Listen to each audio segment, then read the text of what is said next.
County judge could decide tomorrow whether a former Decatur police officer's murder charge will be dropped. Wait 31 reporter Jim Abbott breaks down day one of Mac Bailey Marquette's immunity hearing and where the case goes from here. A packed courtroom all day for Mac Bailey Marquette's immunity hearing, with some people in the courtroom supporting his self-defense. He came out with a gun, and Officer Marquette was there to protect not only himself but his fellow officers. And others supporting the Perkins family and not feeling Marquette's attorneys have a chance of getting immunity for their client. They know that the man was murdered. They know that Steve Perkins was murdered, and they're grasping at straws to try to get anything they can from Marquette. 4 witnesses called by Marquette's defense team: the tow truck driver who went to Perkins' home to repossess his truck that night, the 2 officers on scene with Marquette, and the Aaliyah agent in charge of the investigation.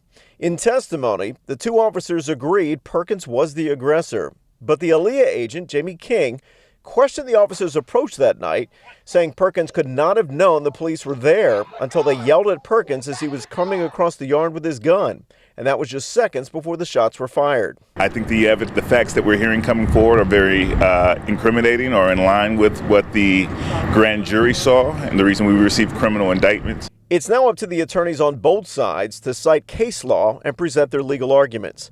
Heath Brooks, attorney with Timberlake League and Brooks, says for the judge to decide if Marquette's stand your ground defense results in immunity, he'll have to find that Marquette had a lawful reason to be at Perkins' house, was not the aggressor, and didn't provoke the attack. And the way that the judge is going to look at those issues is he's going to take the facts from the witnesses, from the actual witness stand, and he's going to apply those facts to the Alabama law to see if there are other situations similar to what happened in Decatur that can offer some clarity to them. The judge will start hearing those legal arguments starting at 9 a.m. on Wednesday.